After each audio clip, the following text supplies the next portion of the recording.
नमस्कार दोस्तों, स्वागत है आप सभी का इस चैनल पर। इसका नाम है डिस्कशन विद मनोज। आज हम बात करेंगे जो हमारे भारत में या पूरे विश्व में जो रिपोर्ट रिलीज़ हुई हैं। दो रिपोर्ट रिलीज़ हुई हैं। कौन कौन सी वो दो रिपोर्ट है साहब? पहली आपने देखी होगी, एक आई है ह्यूमन डेवलपमेंट इंडेक्स रिपोर्ट और एक आई है जेंडर गैप डेट रिपोर्ट, है ना। इंडेक्स है, दोनों आए। क्लियर है? अब देखिए, आपने देखा होगा, मैंने थोड़े समय पहले ही आपको बताया था कि जो इंडियन इकोनॉमी है ना, इंडियन इकोनॉमी जो है वो कितने नंबर पर आ गई? फोर्थ नंबर पर आ गई। चौथे नंबर पर हम सब आ चुके हैं। ठीक है, आपको मालूम है कि हम जब चौथे पे थे तो हमने किसको पछाड़ा था? हमने जापान को पछाड़ा था। मैंने वीडियो ऑलरेडी बना के रखा हुआ है आपके लिए, ठीक है ना। हमने पाँचवें में जो था, जो चौथे पे थे पहले, वो जापान था। जापान को हमने हटा दिया। अब जापान पाँचवें पे, हम चौथे पे, हमने उन्हें रिप्लेस कर दिया है। तो हमारी इकोनॉमी कितनी हो गई थी? मैंने आपको बताया था 4.19 लाख करोड़ डॉलर थी। ठीक है, जापान की कितनी है? 4.18 लाख करोड़ डॉलर है। क्लियर है? तो देखिए, ये इंडियन इकोनॉमी इतना कमा रही है, अगर ये ऊपर उठ रही है तो बनी बात है। मान लो किसी कंट्री का इतना उसकी कमाई है, तो अगर मैं चाहूँ तो उसकी, अगर मुझे जनसंख्या पता हो उस कंट्री की, टोटल कमाई पता हो, तो मैं अगर दोनों को डिवाइड कर दूंगा तो एक आदमी कितना कमा रहा है ये आएगा। तो इस तरह से जब उसको डिवाइड किया गया तो इंडिया की जो प्रति व्यक्ति आय है ना, और प्रति व्यक्ति जो आय होती है ना, प्रति व्यक्ति आय जो होती है ये सालाना निकाली जाती है, सालाना यानी ईयरली निकाली जाती है। तो वो आया 2.5 लाख, है ना, पर ईयर वाला 2.5 लाख आया। लेकिन जिसको हमने पछाड़ा है, आप हैरान रह जाओगे, जापान को हमने जिसको पछाड़ा है उसकी 29 लाख पर ईयर आती है। बड़ी अजीब बात है कि जो हमसे नीचे उसकी 29 लाख पर ईयर है, एक एक व्यक्ति की बता रहा हूँ, साल में वो इतना कमा रहा है। ऐसा मतलब ये निकल के आता है कैलकुलेशन। और हमारा देखो 2.5 लाख। और आप मुझे बताओ जरा, आप अगर ये वीडियो सुन रहे हो, कोई भी सुन रहे हो, क्या आपके पास नौकरी है ना? क्या नौकरी है आपके पास? नहीं है, अभी आप तैयारी ही कर रहे हैं। तो हमारे पास यूथ जो है, कितना यूथ है भाई हमारे पास? टोटल 80 करोड़ युवा है हमारे पास। 80 करोड़ जानते कितना होता है? जो पूरी जनसंख्या है ना, टोटल 140 करोड़ 145 करोड़, उसका 65% है ना जो है टोटल। तो ये तो युवा ही हैं भाई हमारे पास। ये रहे, इतने युवा हैं साहब, इतने यंगस्टर्स हैं। ठीक है, अब यही तो है ना सारा बल हमारा, यही तो है, और तो कोई है नहीं। क्लियर कहानी? इसी में स्किल्ड लोगों के कुछ होंगे तो यही कमाते हैं हमारे हिसाब से।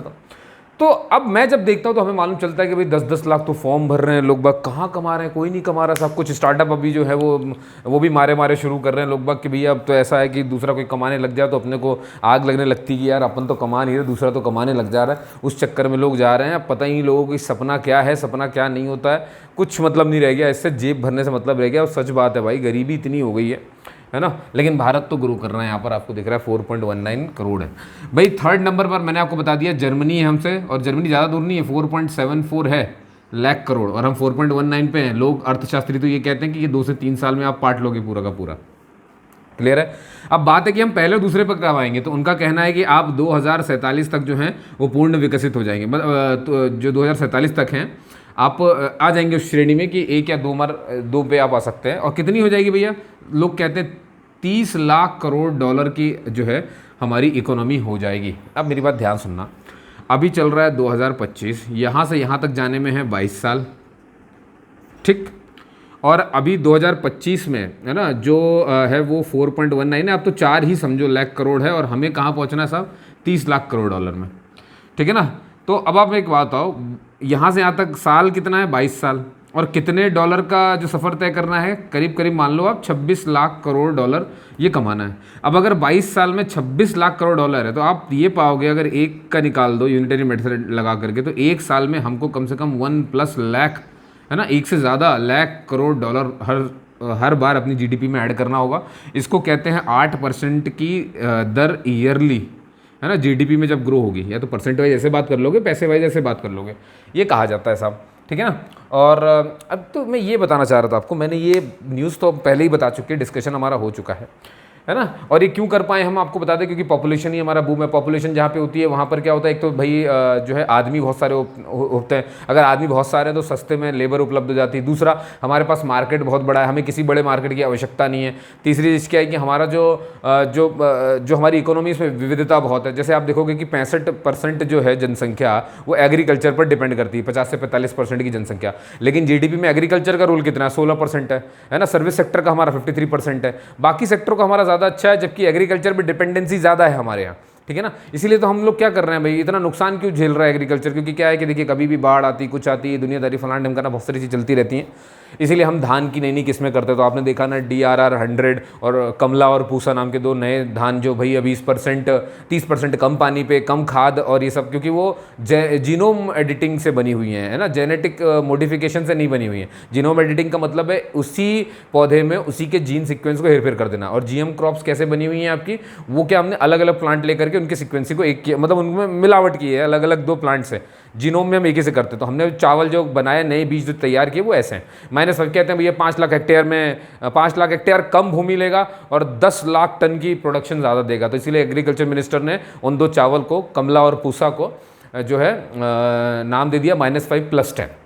क्लियर है। तो ऐसी बहुत सारी बातें चल रही हैं। अब आप देखो MSP जब घोषित हुई अभी हाल ही में, आपने देखा धान के लिए कम बढ़ोतरी हुई है, 3% इसमें बढ़ाया है, लेकिन दलहन तिलहन के लिए आप देखोगे तो 5 से 6%, 6 से 9% उनके लिए बढ़ा रहे हैं। तो सरकार भी यही चाह रही है कि धान की खेती आप कम करो। उसकी वजह क्या है, एक तो जो आपका पॉल्यूशन है वो पॉल्यूशन बहुत करता है। मालूम है ना, धान की खेती से मीथेन बहुत निकलता है। मीथेन एक ग्रीन हाउस गैस है। ग्रीन हाउस गैस है तो वो ऊर्जा को अपने अंदर रोकेगी, धरती का तापमान बढ़ेगा, ग्लेशियर पिघलेंगे, यही सब माना जाता है पूरा का पूरा वजह। दूसरा जो है पानी बहुत लगता है धान की खेती में, इसीलिए ऐसी किस्में ढूंढी जा रही है इसमें पानी कम लगे। तो अब देखो 20 दिन पहले फसलें तैयार हो जाएंगी। जो बीज मैंने आपको बताया कमला और पूसा नाम के, है ना, DRR 100 और पूसा राइस 1, ये आप देखना पढ़ना आप इनको, मैंने आपको बताया, एक वीडियो में बताया हुआ है, वीडियो आप देखो आप मेरा, आपको सब पता चल जाएगा वहाँ पर, ठीक है ना। अपडेट तो आप सब रहोगे, आप टेंशन मत लो। मैंने कहा ना मैं बहुत इंपॉर्टेंट न्यूज़ ही सिर्फ डिस्कस करूँगा जो हमारे एग्जाम पॉइंट ऑफ व्यू से वो है, इसीलिए कभी वीडियो आए ना आए फर्क नहीं पड़ता है। मुद्दा ये है कि आप इसमें बने रहिए, सुनते रहिए, है ना, और अच्छा लगे तो वीडियो को जरूर शेयर कर दीजिएगा साहब, ठीक है। अब ये तो कहते ही हैं भाई, हर यूट्यूबर कहता है यार, तो मैं भी कह ही रहा हूँ, उसको क्या समस्या है। अब मैं आपसे ये कहना चाह रहा था, देखो इस रिपोर्ट को देखो तो देखो भारत दिखता तो है इतना कमा रहा है, और जब एवरेज निकाल रहा तो 2.5 लाख आ रहा है। तो चलो 2.5 लाख तो आता, तो 2.5 लाख भी नहीं है। तो इसका मतलब हो क्या रहा है, ये पैसा इतना भारत में आ कहाँ रहा है, और आ रहा है तो किसके पास है। तो बनी बात है, अगर तुम्हारे पास नहीं है, मेरे पास नहीं है ना, मैं भी उतना ही गरीब हूँ भाई, इतना तुम गरीब हो, टेंशन मत लो। तो बात है फिर ये पैसा किसके पास है, ये पैसा आ रहा है अमीरों के पास। अमीर और अमीर होते जा रहे हैं, गरीब और गरीब होते जा रहे हैं। तो पैसा तो आ रहा है लेकिन वो अमीरों के पास है। तो आप देख रहे हैं आर्थिक रूप से कितना डिफरेंस है। उसी डिफरेंस को आपको देखने को मिलेगा जेंडर गैप में। और इसीलिए देखो जरा, हम ह्यूमन डेवलपमेंट में कहाँ रह जाते हैं, नीचे रहते हैं। क्यों, हमारा डेवलपमेंट कहाँ है, डेवलपमेंट आर्थिक रूप से होगा ना, पहले आर्थिक चाहिए, आर्थिक अच्छा हो। अगर मेरी जेब भरी है तो मेरा मानसिक लेवल बढ़िया ही रहने वाला है। मैं कहीं भी चाय पी लूँ, यही ज़रूरी है। ये नहीं कि मुझे बाप से पैसे लेने पड़ रहे, पेट्रोल के लिए 100 रुपये लेने पड़ रहे, ये करना वो करना पड़ रहा है, नहीं, ये सब नहीं होना चाहिए। तो ये तो डेवलपमेंट नहीं है ना, ये तो अनडेवलपमेंट है भाई। समझते हैं आप मेरी बात। इसीलिए क्या हुआ, ह्यूमन डेवलपमेंट में आप देखो नीचे रहते हैं हमेशा, है ना। अब कोई ये कहे, अब देखो ह्यूमन डेवलपमेंट इंडेक्स को समझो आप, ये कब आया, सबसे पहले तो ये आया 1990 में, ठीक है ना। 1990 में जब ये आया था तब जो भारत का स्कोर था वो 0.429 था। कितना था ये याद रखना है आपको। और ये 1990 का वही दौर है जब उदारीकरण आया था, लिबरेशन आया था, तभी ह्यूमन डेवलपमेंट इंडेक्स भी जो है वो बना था, है ना। और हमारी जो रैंक थी उस समय, है ना, ये स्कोर था भाई, ये स्कोर है 1990 का। हमारी रैंक आप देखेंगे तो वो मिलेगी 114, और टोटल कंट्री जो थी उस समय वो 144 थी, ठीक है ना, उस समय 144 थी। फिर क्या हुआ, अभी जो 2022 वाला और 2023 वाली जो रिपोर्ट आई, ठीक है, उसमें देखना ध्यान से, हम यहाँ पर 133 पोजीशन पे थे, ठीक। फिर थोड़ा हमने 2023 में अच्छा किया और 130 पोजीशन पर आ गए, ये रहा। और अब कंट्री कितनी है भैया, 193 और 193, ठीक। अब स्कोर की मैं बात करूँ, देखिए स्कोर आपको यहाँ का ज़रूर याद रहना चाहिए, और यहाँ 2023 का स्कोर याद रख लेंगे। यहाँ पर स्कोर हमारा हो जाता है 0.685। देखिए स्कोर की ज़रूरी पता होना। स्कोर से क्या मालूम चलता है, स्कोर से ये पता चलता है, क्या बोलते हैं, देखिए अगर 4 के आसपास है मतलब आप निम्न निम्न में आते हो, मतलब आपका जो डेवलपमेंट है वो निम्न है, ह्यूमन डेवलपमेंट जो है वो निम्न है। लेकिन अगर 0.685 आ गया, इसका मतलब अब हो गया मध्य। तो सर उच्च कब होता है, उच्च होता है जब आंकड़ा हो जाएगा 0.700। अब देखो यहाँ से यहाँ तक जाने के लिए आप देखेंगे 0.15 की ज़रूरत है, इतना और चाहिए हमको, है ना, और हम आ जाएंगे उच्च की श्रेणी में, ठीक है। तो अभी हम कहाँ पहुँच गए, मध्य में, ये इसका ध्यान रखिए। क्लियर है बात, बहुत बढ़िया। अब देखो, तो ये तो एक बात हुई कि ह्यूमन डेवलपमेंट पे हम कहाँ पर स्टैंड करते हैं। इसके अलावा ह्यूमन डेवलपमेंट में, अच्छा ये ध्यान रखना, अभी 2023 का ये जो आप ये देख रहे हो 130वां पोजीशन, यहाँ पर एक चीज़ और है, मैं वो बता दूँ आपको कि ह्यूमन डेवलपमेंट में जो हमारा क्या है, चाइना वगैरह ये 75 पोजीशन पे है, और क्या कहना चाहिए, यहाँ पे कुछ बोला, बांग्लादेश हमारे इसी रैंक शेयर करता है। ये फैक्ट है, इसको थोड़ा सा याद रखना है, ठीक है। तो ये हो गई ह्यूमन डेवलपमेंट इंडेक्स की जो बातें। अब देखिए ह्यूमन डेवलपमेंट इंडेक्स आखिर किस बेसिस पे कैलकुलेट होता है, तो 3 चीज़ें होती हैं, है ना, जिस पे इसे कैलकुलेट किया जाता है ह्यूमन डेवलपमेंट इंडेक्स को। पहला देखा जाता है लाइफ एक्सपेक्टेंसी, यानी कि जीवन प्रत्याशा, यानी जीवन को जीने की आशा कितनी है। तो ध्यान दीजिए 1990 से शुरू हुआ है, 1990 में ये जो थी ये 58 ईयर्स थी, यानी लोग जो है वो 58 ईयर्स तक जीते थे। भाई नहीं जी पाते होंगे, हमें लगता है कि पुराने लोग बहुत खाते थे, लेकिन बीमारी भी तो बहुत हो जाती थी ना, उसका इलाज मिलता नहीं था उनको, उनके पास पैसे नहीं हुआ करते थे, कुछ नहीं हुआ करते थे, निपट जाया करते थे। तो 58 ईयर्स तक वो एवरेज जो जीते थे वो जीते थे। अब देखो कितनी हो गई है, जब ये 2023 या 25 की मैं बात कर रहा हूँ तब ये हो गई है 72 ईयर्स, है ना। अब लोग इतना जी पाते, तो अब मुझे बताइए क्यों जी पाते होंगे? क्योंकि हमने देखिए कैसे कैसे हमने मिशन लॉन्च किए, राष्ट्रीय स्वास्थ्य मिशन लॉन्च किया, आयुष्मान मिशन लॉन्च किया, ताकि बुजुर्गों का इंतजाम हो सके। उनके बच्चे नहीं करा रहे तो कोई बात नहीं, सरकार पैसा देकर उनको कराएगी, 5 लाख रुपए तक की लिमिट दे देगी, है ना। तो आपने देखा आयुष्मान भारत चलता है भैया, पूरा आयुष्मान कार्ड बनता है लोगों का, है ना। और क्या है भाई, खाना गरीबों के पास या नहीं हो पा रहा है, जो भी हो रहा है, तो देखो आप हम मिड डे मील बच्चों को चलाते हैं, है ना, और राशन कार्ड बनवाते हैं। अगर बीपीएल वाले हैं, अनाज इतना तो मिलना ही चाहिए, हमने एक WHO ने जो घोषणा की है कि किसी व्यक्ति को इतना खाना तो मिलना ही चाहिए, उसके तहत चला रहे हैं, इसीलिए हमारी लाइफ एक्सपेक्टेंसी बढ़ती चली जा रही है ना। इसी वजह से हमारे जो ये जो है ना, देखो 2022 में 133 पे हो, 2023 में आप 130 पर आ गए, 3 पोजीशन का फायदा मिला आपने। अब देखो और देखो सर, ये तो पहला पॉइंट हुआ लाइफ एक्सपेक्टेंसी, जिस पे कैलकुलेट करते हैं। सेकंड पॉइंट क्या है सर?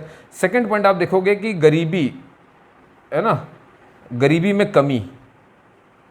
अब ये कहा जाता है कि 2016 से लेकर के अब तक करीब करीब 13.5 करोड़ लोगों को गरीबी की जो रेखा है, मान लो ये रेखा है ना, गरीबी की, इससे बाहर कर दिया गया है, ऐसा डेटा आता है। तो ये भी फ़र्क पड़ता है, जितने गरीब आपके देश में कम होंगे आप उतने ही ह्यूमन डेवलपमेंट में आगे हो जाएंगे, समझ गए।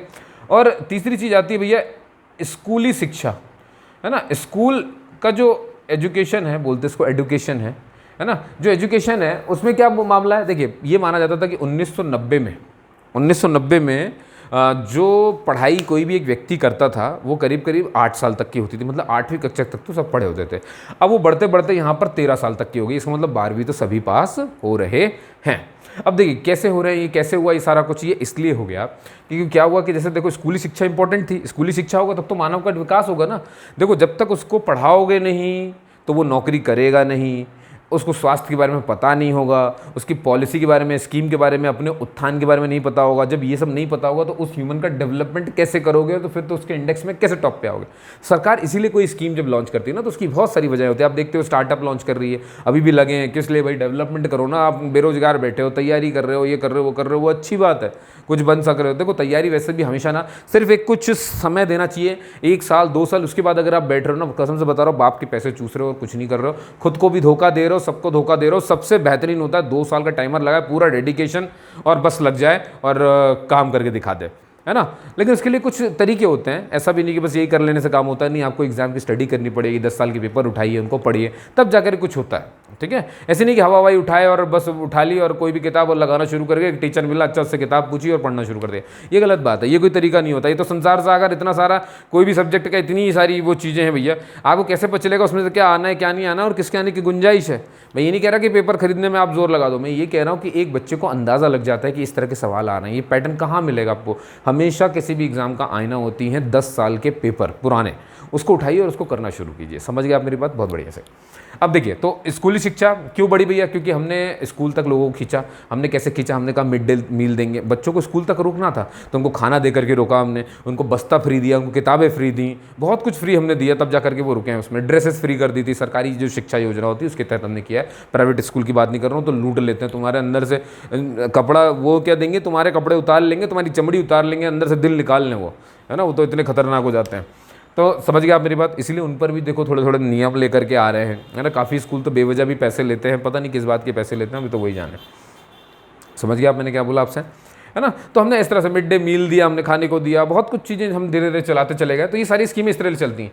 अब आ जाइए कि तो देखा आपने किस तरह से हमारी इंडियन इकोनॉमी 4th नंबर पे थी, कैसे हमने उसे प्रति व्यक्ति आय को देखा, और हमें मालूम था कि जब प्रति व्यक्ति आय इतनी है नहीं एक्चुअल में, तो डेवलपमेंट में नीचे होंगे, और इसलिए देखो डेवलपमेंट में हम नीचे हैं भाई। 193 टोटल कंट्रीज में 130वां स्थान आपका, कोई बड़ी बात थोड़ी है यार, ठीक है। तो इसको और बढ़ाने के लिए और चीज़ें चल रही हैं, कैसे कैसे स्कोर होगा, किसमें क्या उच्च निम्न, सब आपने देख लिया। अब आइए बात करते हैं जो जेंडर गैप है। अब ये तो क्यों नहीं होगा भाई, है ना। डेवलपमेंट में एक और चीज़ जो बाधा बनती है ना, वो सेकंड रिपोर्ट है आपकी जेंडर गैप इंडेक्स, ये जो रिपोर्ट है। देखिए ये जो रिपोर्ट है इसमें क्या है ना, हम गिर गए हैं। ये क्या बताता है कि जो मेल और फीमेल हैं उनमें समानता का लेवल कितना है। अगर उसको समानता से ट्रीट नहीं कर रहे हो तो फिर वो तो गैप आ गया, फिर तो जेंडर में गैप है भाई आपका, है ना, फिर तो जेंडर में गैप आ रहा है। ठीक है, जैसे ऐसे समझो कि मान लो मैं दिहाड़ी करवा रहा हूँ, एक जगह पुरुष कर रहा है, एक जगह महिला कर रही है। अब क्या किया आपने, आपने पुरुष को दे दिए पूरे 8 घंटे के दे दिए 800 रुपये, लेकिन आप महिला को क्या करोगे, आप थोड़ा कम दे दोगे, 500 दे दोगे। तो क्या असमानता है। परिवार में देखो आप, उनसे हम क्या समानता कितनी देखने को मिल रही है आपको, ज़्यादा देखने को मिल रही है। कितनी जगह उनको आरक्षण मिल रहा है आपको, अब आ रहा है देखो लोकसभा विधानसभा में आरक्षण हो गया, और अगले आने वाले कुछ चुनावों में अब उनको आरक्षण, फिक्स आरक्षण मिल जाएगा। वहाँ पे नौकरी में हमने आरक्षण देना धीरे धीरे शुरू कर दिया उनको। ठीक है ना, ये क्यों कर रहे हैं हम, क्योंकि हमें मालूम भैया ये जेंडर गैप जो है ना ये बहुत ज़्यादा है। समानता, जेंडर गैप मतलब समझिए यहाँ पर समानता से बात हो रही है ना, कि समानता कैसे लेकर के आएंगे। तो देखिए यहाँ पर हमारा पहले 2022 में जो था वो 100 कितना 29 पोजीशन था, ये 2022 का है। खिसक करके अब जो 29 से तुम चले आए हो 131 में, और टोटल कंट्री यहाँ पर 148 ली जाती हैं। टोटल कंट्री कितनी लेते हैं यहाँ पर 148, और हैरान हो जाओगे 148 में तो पाकिस्तान मौजूद है साहब। लेकिन ये खुशी की बात नहीं है, आपको उसमें थोड़ी ना ध्यान देना है कि वो कहाँ पर मौजूद है। ठीक है, तो इसका थोड़ा सा ध्यान रखिए, जो मैंने आपसे कहा कि देखिए कैसे हम खिसक करके चले आए। तो ये सब किससे फ़र्क पड़ता है कि भाई कैसे जो है दोनों बराबरी से ट्रीट हो रहे हैं, है ना, दोनों का क्या मामला है, दोनों कैसे चल रहे हैं। ठीक है, कैसे कमा रहे हैं, सोसाइटी उन्हें कैसे डील कर रही है ना। आप देखो किसी कोचिंग में कि क्या लड़कियां उतनी बैठे दिख रही हैं आपको, महिलाएं उतनी बैठे दिख रही हैं जितने बच्चे लड़के बैठे हुए हैं वहाँ पर, है ना। किसी ऑफिस में जाओ आप, है ना, लोकसभा तो भरा ही है, देखो कितने पुरुष ही पुरुष, एक आध दुक्का महिलाएं कुछ दिख जाएंगी आपको। क्लियर है ना, कि जया बच्चन बीच में दिख गई हैं, कोई कहीं दिख गया, कोई कहीं दिख गया, ऐसे करते हुए। तो समझिए बात को, है ना। आप देखिए आप क्या करना है, आपको इसे पूरी तरीके से कनेक्शन बिठाना है। आपके लिए कोई, मैंने आप देखो इंडियन इकोनॉमी की ये जो रिपोर्ट आई, इसको लेकर के धीरे ह्यूमन डेवलपमेंट इंडेक्स पे पहुंचा, वहाँ से कैसे मैं जेंडर गैप में पहुंचा, ये सब कनेक्टेड है। जेंडर गैप कौन लेकर के आता है भैया, ये वाली रिपोर्ट कौन छापता है, ये कौन छापता है, ये छापता है वर्ल्ड इकोनॉमिक फोरम। कौन छापता है, वर्ल्ड इकोनॉमिक फोरम। और इतना ही नहीं है, बस ठीक है। अब देखो इसकी तो थीम भी इतनी प्यारी है कि मैटर ऑफ चॉइस, जो डेवलपमेंट इंडेक्स है ना, इसका तो थीम भी देखो जरा बड़ी प्यारी है, मैटर ऑफ चॉइस, है ना, people and possibilities in the age of AI. देखो समझो ये मैटर ऑफ चॉइस है कि आप क्या चुनना चाहते हैं। एक तरफ आपके लोग हैं, एक तरफ एआई से जनित पॉसिबिलिटी हैं। वो जो पॉसिबिलिटीज़ हैं वो अच्छी भी हो सकती हैं, वो बुरी भी हो सकती हैं। समझते हैं आप मेरी बात, है ना। एआई का ज़माना है भाई, ये जॉब खाएगा नहीं खाएगा ये डिपेंड करता है, ये तो भविष्य बताएगा। हाल फिलहाल में तो हम यही देख रहे हैं कि एआई आ चुका है ना, और धीरे धीरे अपने पैर पसार रहा है। लेकिन आप ये देखोगे कि अभी हाल फिलहाल में ज़्यादा कुछ ऐसा नौकरी किसी एआई ने खा ली है ऐसा कुछ मालूम नहीं चल रहा है। क्योंकि क्या एआई भी एक ऐसा टूल बन गया ना, इसमें प्रॉम्प्ट लिखना भी एक कला हो गई। तो देखो कोई चीज़ आती तो आप उसका भी हैक निकाल लोगे। समझते हैं। तो ठीक है दोस्तों, आज के लिए सिर्फ इतना ही, है ना। हम मिलेंगे कल फिर से, कुछ अच्छी मैं आपके लिए जो है जो पूरा निचोड़ होगा, है ना, वो बात करेंगे अपन। कचड़े पे बात नहीं करेंगे ये करते चले आए अपन, ऐसा कुछ नहीं है। हाँ, इसके अलावा आप जरूर दो तीन चीज़ें आप सुनेंगे, ये नैतिकता जरूर बताएगी सुप्रीम कोर्ट का, क्योंकि मैं ऑर्डर वो मिस नहीं कर सकता। आपसे तो आपने सुना होगा कमल हसन वाला मामला, कि जब वो क्या कहते हैं एक जगह मंच पर वो कह देते हैं, जबकि मैं ठग लाइफ उनकी जो मूवी है ना उसके बिहाफ में किसी स्टेज पे रहे होंगे, बुलाते लोग बाग उनकी रिलीज़ के उस पर सेरेमनी पे, कुछ भी हो सकता है। तो उन्होंने धोखे से ये कह दिया कि मैं जो है तमिल से हूँ इसलिए मैं कनेक्ट कर पाता हूँ, और सामने जो पब्लिक थी वो कन्नड़ थी, वो कर्नाटक में या कहीं तो खड़े थे। तो उन्होंने ये कह दिया कि आप भी मुझसे कनेक्ट कर पाएंगे। ये उनकी बातें क्या चल रही थी वो बात छोड़ दो, आप तो ये सुनो कि वो ये कह रहे हैं कि आप भी मुझसे कनेक्ट कर पाएंगे, इस मूवी से जुड़ पाएंगे, क्योंकि जो कन्नड़ भाषा है वो तमिल से जन्मी है। ये बात बोलने पर बवाल हो गया। उनकी जो मूवी थी वो कर्नाटका में बैन कर दी गई, सरकार द्वारा वहाँ से रोक दी गई, पूरा पुलिस बुला करके सब मामला वहाँ पे रफा दफा कर दिया गया, रिलीज़ होने से मना कर दिया गया वहाँ पर। फिर ये मामला सुप्रीम कोर्ट गया, सुप्रीम कोर्ट ने बोला भाई ये जो है ना ये बौद्धिकता से सोचने वाली बात है। अगर उसने ये बात कह भी दी है तो यहाँ पर लोगों को बोलने की स्वतंत्रता है, इस पर बौद्धिक रूप से आप बातचीत करो ना, इस पर मूवी क्यों रोक रहे हो आप। मूवी रोकने से क्या मतलब, मूवी तो हमारा जो सर्टिफिकेट प्रमाणन बोर्ड है ना, पिक्चर वाला, उसने पास करी है। ठीक है, अगर कोई आपत्ति होती तो वो उसे पास ही नहीं करता भाई। तो मूवी में दिक्कत नहीं, मूवी क्यों आप वो कर रहे हो? किसी ने एक ने बोल दिया, ये तो बदला लेने वाली बात है, ये तो रेवेंज वाली बात है। तो सर सुप्रीम कोर्ट का ऑर्डर बिल्कुल सही है, उन्हें बोला इस पर बात होनी चाहिए। और अगर आप ऐसे मुंह पकड़ेंगे तो फिर तो हम ये बता रहे हैं कि किसी का कोई स्वतंत्रता ही नहीं है, कोई कुछ बोल ही नहीं। अभिव्यक्ति की स्वतंत्रता कहाँ चली जाएगी? उसको बोलने का अधिकार है। अब वो सही है कि गलत है, ये बौद्धिक वार्तालाप का विषय है, ना कि आप इसमें हट दिखाएं कि नहीं भाई गलत घोषणा मत करिए कि गलत हो गया। बौद्धिक रूप से बात करेंगे कि भैया कन्नड़ वाकई ही तमिल से जन्मी है कि नहीं जन्मी है, क्योंकि यहाँ पर कमल हासन ने थोड़ा सा ऐसे उसे कह दिया था जैसे कि मैं सुपीरियर हूँ, तुम मुझसे जन्मे हो, ऐसी वाली थोड़ी सी जो फीलिंग आ गई थी। इसी वजह से सब मामला हो गया। सुप्रीम कोर्ट ने फिर फैसला सुना दिया है कि ये बौद्धिकता का विषय है, बौद्धिक बहस का विषय है, ना कि आपके हट का विषय है। तो इसको थोड़ा सा उस हिसाब से डील करिए। क्लियर है? इसके अलावा एक सबसे इंपॉर्टेंट है जो आपको पता होना चाहिए पीएससी एसएससी वाले बच्चों को, कि अभी मिनी रत्न जो कंपनियाँ हैं वो 3 घोषित हुई हैं, है ना। 3 कंपनियाँ जो है मिनी रत्न घोषित हुई हैं। एक आप लिख लो, एक है MIL, है ना। और जो मिनी, देखो 3 तरह की कंपनियां होती हैं, भगवान घोषित करती उन्हें, भगवान बोल रहा हूँ, सरकार उन्हें, भगवान ही है वो, सरकार उन्हें घोषित करती है भैया।